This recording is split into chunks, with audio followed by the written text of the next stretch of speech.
সুপ্রিয় বন্ধুরা, আর ফাউন্ডেশনের প্রজেক্ট ভিত্তিক পিএইচপি মাইএসকিউএল সিরিজ টিউটোরিয়ালের প্রথম পর্বে আপনাদের স্বাগতম জানাচ্ছি। আমি নজরুল ইসলাম।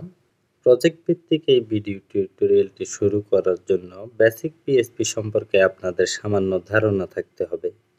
আপনাদের যাদের বেসিক পিএইচপি সম্পর্কে ধারণা নেই, তারা আর ফাউন্ডেশন ফোরামের পিএইচপি সেকশনে এই 14টি টেক্সট টিউটোরিয়াল দেখে নিতে পারেন। এই টিউটোরিয়ালগুলো মূলত প্রোগ্রামিং ফান্ডামেন্টালস। আসলে সিনট্যাক্সগত কিছু পার্থক্য ছাড়া সকল প্রোগ্রামিং ল্যাঙ্গুয়েজের ফান্ডামেন্টালসের মধ্যে মৌলিক কোনো পার্থক্য নেই। ভিডিও টিউটোরিয়াল সিরিজটি আসলে এই টেক্সট টিউটোরিয়ালগুলোর ধারাবাহিকতায় তৈরি করা হয়েছে, তাই আপনারা যারা ফোরামের টেক্সট টিউটোরিয়ালগুলো পড়েননি, তারা অবশ্যই টিউটোরিয়ালগুলো পড়ে নেবেন। টিউটোরিয়ালগুলোর 14তম পর্বে আমরা এক্সটার্নাল ফাইল ইনক্লুডিং এর বিভিন্ন মেথড সম্পর্কে অবগত হয়েছিলাম। এই কমান্ডগুলো ছিল যথাক্রমে ইনক্লুড, ইনক্লুড ওয়ান্স, রিকোয়ার এবং রিকোয়ার। আমাদের প্রজেক্টটিতে আমরা পিএইচপি ইনক্লুড ব্যবহার করে একটি সাধারণ HTML ওয়েবসাইটকে ডাইনামিক তৈরির কাজ শুরু করব এবং পর্যায়ক্রমে পিএইচপি এর আরও অনেক ফিচারের সাথে পরিচিত হব এবং ব্যবহারিকভাবে সাইটটির ডাইনামিক ডিজাইন শেষ করব। এজন্য আমাদেরকে প্রথমে HTML ও CSS দিয়ে সাইটটিকে ডিজাইন করে নিতে হবে। আপনারা আমার ডেস্কটপে ওয়াইল্ডলাইফ নামক যে ফোল্ডারটি দেখতে পাচ্ছেন, তার মধ্যে আমি আগে থেকেই একটি সাধারণ HTML ওয়েবসাইট তৈরি করে রেখেছি এবং আপনাদের প্র্যাকটিসের জন্য পুরো প্রজেক্ট ফোল্ডারটি সংযুক্ত করে দেওয়া হয়েছে। প্র্যাকটিসের জন্য আপনারা প্রথমেই প্রজেক্ট ফোল্ডারটি ডাউনলোড করে নিন। প্রজেক্ট ফোল্ডারটি ছাড়াও আপনারা উপরে দুটি শর্টকাট দেখতে পাচ্ছেন। এর মধ্যে ম্যাপ নামক এই শর্টকাটটি আমার ফেক সার্ভারের শর্টকাট এবং htdocs নামক এই শর্টকাটটি আমার ফেক সার্ভারের ডকুমেন্ট রুটের শর্টকাট। ফোল্ডারগুলো সহজে অ্যাক্সেস করার জন্য আমি ডেস্কটপে শর্টকাট তৈরি করে রেখেছি। আমাদের সাধারণ HTML ওয়েবসাইটটি আমরা একটু দেখে নেই। মোট 4টি ওয়েব পেজ নিয়ে আমাদের ওয়েবসাইটটিকে আমরা তৈরি করেছি। এই পেজগুলো হচ্ছে যথাক্রমে index.html, blog.html, gallery.html এবং contact.html। আমরা ওয়েব ব্রাউজারে আমাদের পেজগুলো একটু ওপেন করে দেখি। আমার স্ক্রিন রেজুলেশন অনেক বেশি থাকলেও ছোট স্ক্রিনে প্রোগ্রামিং কোডগুলো যাতে ভালোভাবে বোঝা যায়, সেজন্য আমি স্ক্রিন রেজুলেশন কমিয়ে ফেলেছি, যার কারণে এখন আপাতত পুরো পেজটির ভিউ প্রদর্শন করতে আমাকে বারবার জুম আউট ব্যবহার করতে হচ্ছে। আমরা সবগুলো পেজই একবার দেখে নেই। পুরো ওয়েবসাইটটি অত্যন্ত সাদামাটা ডিজাইনের। এবার কাজ শুরু করা যাক। প্রথমেই আমরা আমাদের ফেক সার্ভারটিকে চালু করে নেব। আপনারা উইন্ডোজ ব্যবহার করলে ফেক সার্ভারের জন্য ওয়াম্প কিংবা জ্যাম্প যে কোনোটি ব্যবহার করতে পারেন। আমাদের ফেক সার্ভারটি চালু হয়ে গেছে। বাকি পেজগুলোর আমাদের আপাতত প্রয়োজন নেই, তাই আমরা এগুলো বন্ধ করে দেব। এবার প্রজেক্ট ফোল্ডার থেকে সবগুলো ফাইলকে কপি করে আমাদের ফেক সার্ভারের রুট ডকুমেন্টে পেস্ট করতে হবে। এবার একটি একটি করে সবগুলো ফাইলের এক্সটেনশন .html থেকে .php তে পরিবর্তন করে নিতে হবে, কারণ .php এক্সটেনশনের না হলে সেই ফাইলগুলোকে PHP ইঞ্জিন প্রসেস করবে না।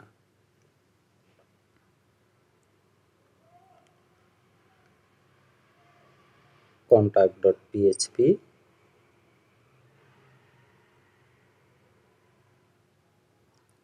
gallery.php।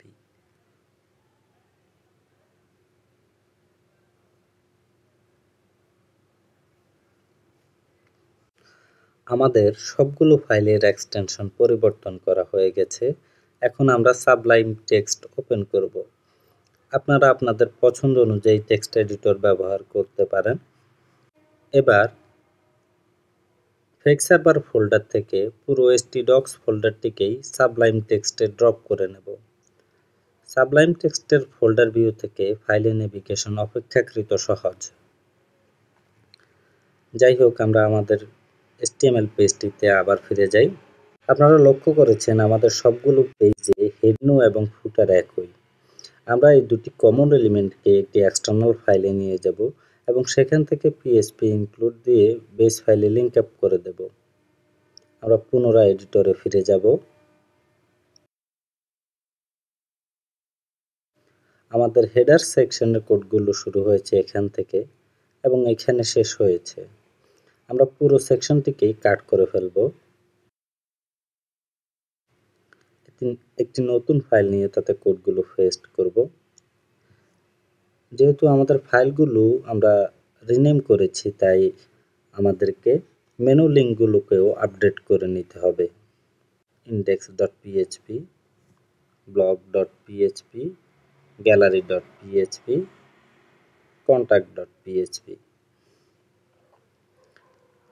এবার আমরা ফাইলটিকে সেভ করব। একটি নতুন ফোল্ডার নেব। ফোল্ডারটির নাম দিলাম ইনক্লুড। এর মধ্যে ফাইলটিকে header dot include dot PSP নামে সেভ করব। আমরা ফুটারের অংশে যাব। ফুটারের কোডটিও কাট করে ফেলব। একই নিয়মে একটি নতুন ফাইল নেব, কোডগুলো পেস্ট করব।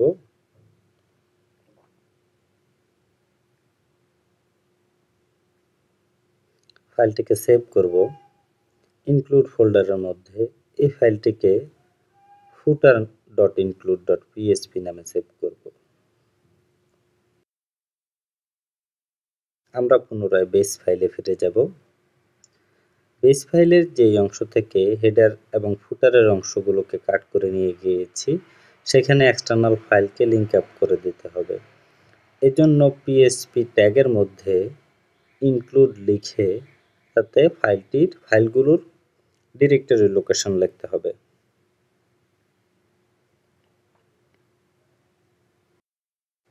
আমরা শুরুতে একটি ডট স্ল্যাশ লিখতে ভুলে গিয়েছিলাম। এই ডট স্ল্যাশ বা ডট রুট দ্বারা কারেন্ট লোকেশনের সাপেক্ষে রিলেটিভ পাথ নির্দেশ করা হচ্ছে। স্টেটমেন্টটিও শেষ করা হয়নি। ফুটারের কোডটিও এই কোডটির মতোই হবে, তাই এই কোডটিকেই আমরা কপি করে নিয়ে যাই।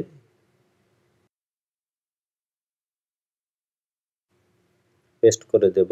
শুধুমাত্র ফাইল নেম হেডারের পরিবর্তে ফুটার করে দিলেই হবে। ফাইলটিকে সেভ করব। ফুটার ফাইলটি আপাতত প্রয়োজন নেই। ব্রাউজারে পেজটি ওপেন করে দেখি। লোকাল হোস্টের পরে আপনারা যে সংখ্যাটি দেখতে পাচ্ছেন, সেটি হচ্ছে আমার ফেক সার্ভারের লোকাল অ্যাপাচি পোর্ট অ্যাড্রেস। আপনাদের ফেক সার্ভারটি ডিফল্ট পোর্ট অ্যাড্রেস ব্যবহার করলে আপনারা লোকাল হোস্টের পরে স্ল্যাশ দিয়ে শুধুমাত্র index.php লিখলেই হবে। যদিও স্ক্রিনে আমরা কোনো পার্থক্য দেখতে পারছি না, কিন্তু আমাদের কোড কাজ করেছে, কারণ আমাদের index.php ফাইলে আমাদের এই হেডার এবং ফুটার এলিমেন্টটি নেই। এগুলো আমরা ইতিমধ্যেই এক্সটার্নাল ফাইলে নিয়ে গিয়েছি এবং সেখান থেকেই এই ফাইলগুলো পিএসপি ইনক্লুডের রিকোয়েস্টে বেস ফাইলে মার্জ হচ্ছে। আমরা বাকি পেজগুলোতেও একই নিয়মে কাজ শুরু করব। gallery.php ফাইল থেকে কাজ শুরু করা যাক। এবার আর আমাদেরকে নতুন করে header.include.php কিংবা footer.include.php তৈরি করতে হবে না, কারণ index.php ফাইল থেকে আমরা ইতিমধ্যেই এটি তৈরি করে ফেলেছি। কোডগুলো ডিলিট করে জাস্ট আগের কপি করা লাইনটি পেস্ট করে দিলেই হবে।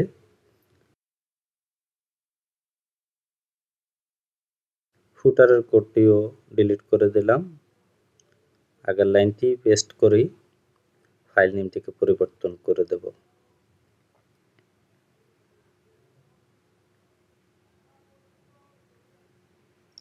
ফাইলটিকে সেভ করে নেব। এবার contact.php ফাইলে কাজ শুরু করি। সেকশনটিকে ডিলিট করে দেব। পেস্ট। ফুটারটি ডিলিট করে দিই।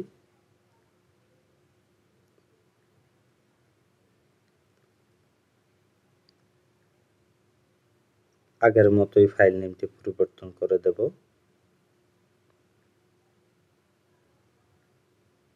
এই ফাইলটিকেও সেভ করে নেব। এবার blog.php ফাইলে কাজ বাকি রয়েছে,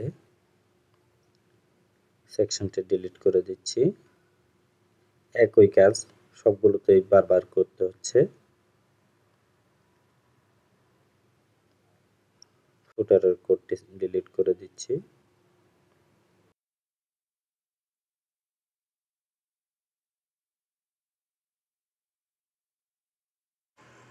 আমাদের সবগুলো ফাইলের কাজ শেষ হয়ে গেছে। এখন আমরা ব্রাউজারে পেজটিকে রিফ্রেশ করে দেখব।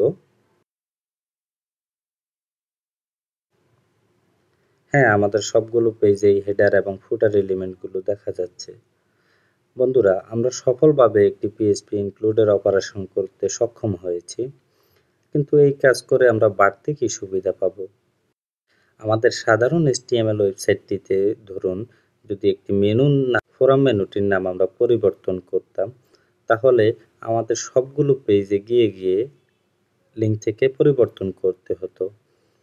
এখন আমরা আমাদের এক্সটার্নাল ফাইলে যদি পরিবর্তন করে দেই, সবগুলো পেজেই ফোরাম মেনুটি পরিবর্তন হয়ে যাবে। চলুন ব্যাপারটি পরীক্ষা করে আসি। header.include.php ফাইলটি ওপেন করে এই ফোরাম মেনুকে আমরা ব্লগে পরিবর্তন করে দেখব সবগুলো পেজে পরিবর্তন হয়েছে কিনা। ফাইলটি সেভ করব। এই পেজগুলো বন্ধ করে দেই আপাতত।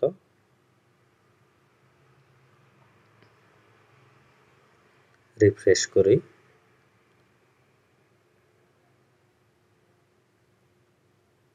হ্যাঁ, আমাদের সবগুলো পেজেই ফোরাম মেনুটি ব্লগ নামে পরিবর্তিত হয়ে গেছে। এখন আমরা পিএইচপি ইনক্লুডের অপারেশন একটু পর্যালোচনা করি। পিএইচপি ইনক্লুড সিনট্যাক্সটি পিএইচপি এর স্টার্টিং ট্যাগ এবং ক্লোজিং ট্যাগ দ্বারা আবদ্ধ হলেও যে কোডগুলো এক্সটার্নাল ফাইল থেকে এইখানে মার্জ হবে সেগুলোর জন্য প্রযোজ্য নয়। এক্সটার্নাল ফাইলের কোডকে পিএইচপি ইঞ্জিন প্লেন টেক্সট হিসেবে প্রসেস করে, কারণ এক্সটার্নাল ফাইলে পিএইচপি কোড ছাড়াও প্লেন HTML কোডও থাকতে পারে। যেমন আমাদের header.include.php ফাইলটিতে আপাতত শুধুমাত্র প্লেন HTML কোড রয়েছে।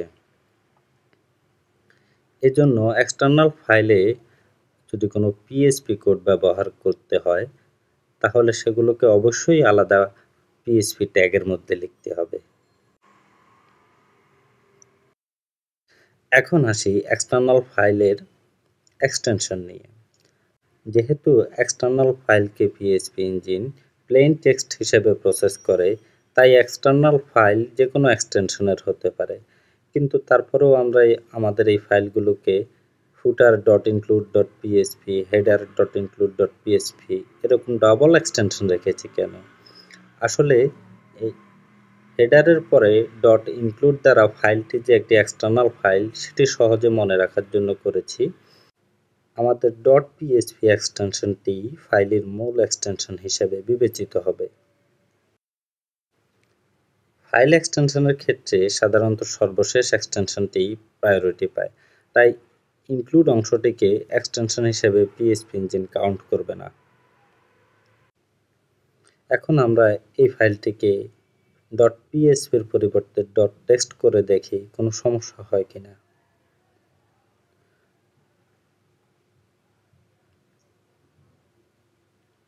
বেস ফাইলেও লিঙ্কটিকে আপডেট করে নিতে হবে, যেহেতু ফাইল রিনেম হয়েছে। ফাইলটি সেভ করে নেব। এবার ব্রাউজারে গিয়ে রিফ্রেশ করে দেখি।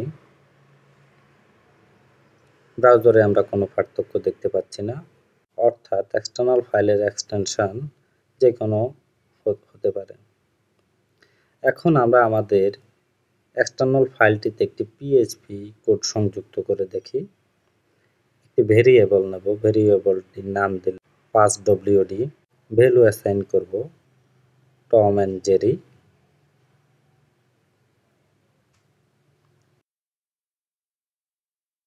আমরা ধরে নিচ্ছি এই টম অ্যান্ড জেরি পাসওয়ার্ডটি খুবই সিকিউরিটি সেন্সিটিভ। এবার আবার পুনরায় পরীক্ষা করে দেখি, এখানে কোনো পার্থক্য নেই। ব্রাউজারের সোর্স ভিউতে পরীক্ষা করে দেখি, ব্রাউজারের সোর্স ভিউতেও কোনো সমস্যা নেই। তাহলে সিকিউরিটির প্রবলেমটা আসলে কোথায়? সাধারণ পেজে কোনো সমস্যা না হলেও কোনো সিকিউরিটি স্পেশালিস্ট যদি বেস ফাইলের উপর ভিত্তি করে এক্সটার্নাল ফাইলের লোকেশন ব্রাউজারে সরাসরি হিট করে, তাহলে সে সব সেন্সিটিভ ইনফরমেশন পেয়ে যাবে। যেমন আমাদের এখানে সব 5WD ভেরিয়েবলের সংরক্ষিত পাসওয়ার্ডটি আমরা দেখতে পাচ্ছি। তাই আমরা এক্সটার্নাল ফাইলের এক্সটেনশন সর্বদা .php দিয়েই করব। আমরা পুনরায় সবগুলো ফাইলকে .text থেকে .php তে রিনেম করে নেব।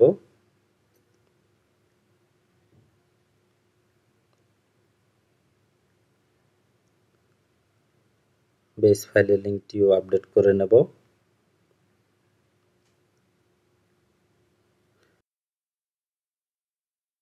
এবার আবার ব্রাউজারে গিয়ে লোকেশনটি লিখি,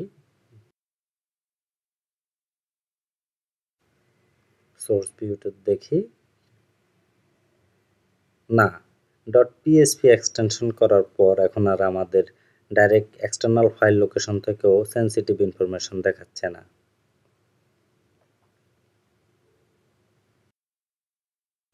বন্ধুরা, আপনারা হয়তো লক্ষ্য করেছেন যে আমাদের সাধারণ HTML সাইটে আমরা মেনু আইটেমগুলোতে একটি আলাদা কালার ব্যবহার করে অ্যাক্টিভ পেজ নির্দেশক রেখেছিলাম।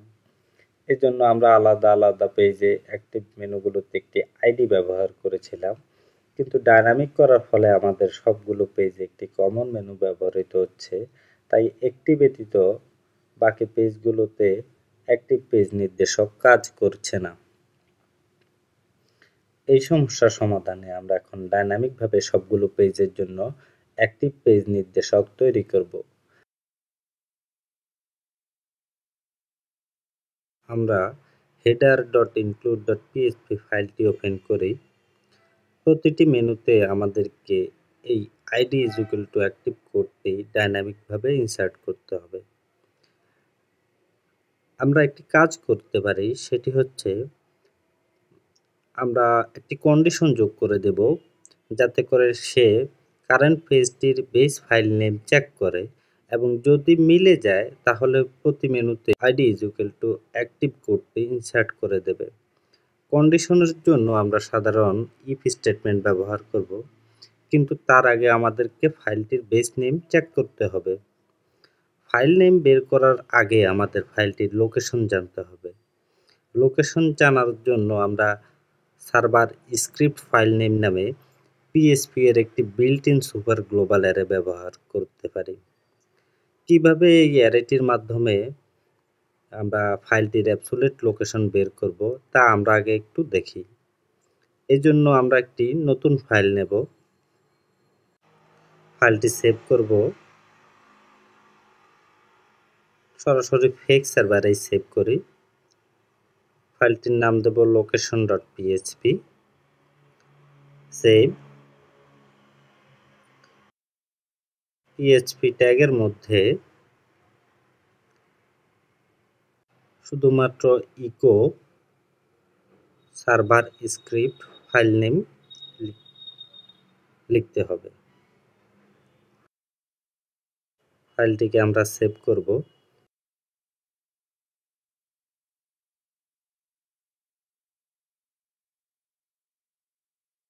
ব্রাউজারে গিয়ে ফাইলটির লোকেশন লিখে দেব, location.php। আমরা আমাদের ফাইলটির অ্যাবসোলিউট লোকেশন দেখতে পাচ্ছি। এই লোকেশন থেকে আমাদেরকে শুধুমাত্র এই location.php ফাইল নেমটি বের করতে হবে।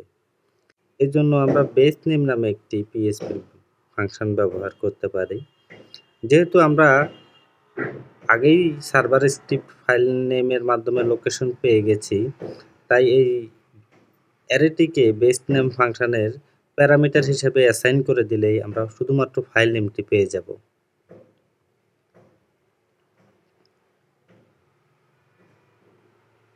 অ্যাসাইন করে দিলাম। এখন বেস নেম ফাংশনের প্যারামিটার হয়ে গেছে অ্যারেটি। আবার ব্রাউজারে গিয়ে রিফ্রেশ করে দেখি। হ্যাঁ, আমরা এখন শুধুমাত্র ফাইল নেমটি পেয়ে গেছি।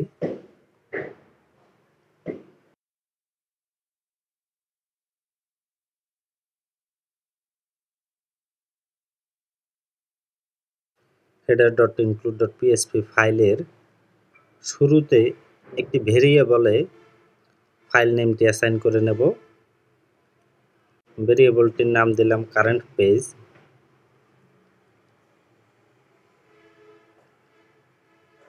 ইকুয়াল টু, এখান থেকে কপি করে নিয়ে আসি, কপি পেস্ট করে দেব। এবার ID is equal to active code থেকে আপাতত কাট করে নিই। পিএসপি ট্যাগের পর ইফ কন্ডিশন লিখব, ইফ যদি current page is equal to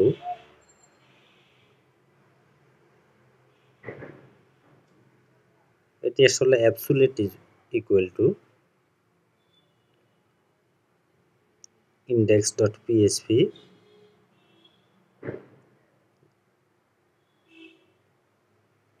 then echo আগের কপি করা কোডটি পেস্ট করে দিই, id is equal to active, statement শেষ করে ফেলি। অর্থাৎ যদি কারেন্ট পেজ index.php হয় তাহলে সে id is equal to active এই কোডটি ইনসার্ট করে দেবে। আমরা পুরো লাইনটি কপি করে ফেলি, এখানে পেস্ট করে দেব। শুধুমাত্র ফাইল নেমটিকে পরিবর্তন করে দিতে হবে, এটি হবে blog.php।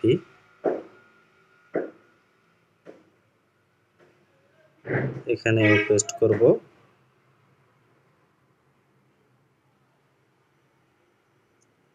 এটি হচ্ছে gallery.php।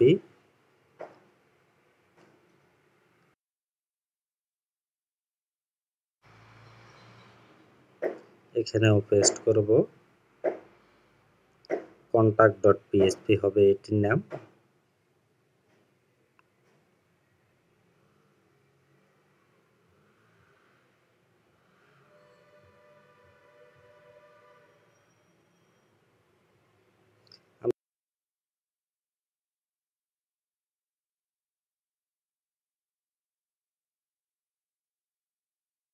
index.php index.html তো এখন আর আমাদের নেই, ফাইলটি সেভ করব।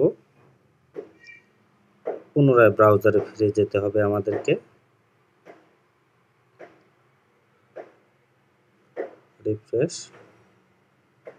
বন্ধুরা, এখন আমাদের অ্যাক্টিভ পেজ নির্দেশকটি যথাযথভাবে কাজ করছে। আমরা এই পর্বে সফলভাবে একটি সাধারণ HTML ওয়েবসাইটকে ডাইনামিক তৈরির কাজ শুরু করেছি।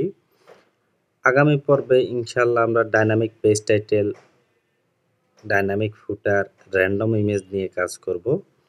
আজ এ পর্যন্তই। আপনাদের সকলের সুস্বাস্থ্য কামনায় এখানেই বিদায় নিচ্ছি। আল্লাহ হাফেজ।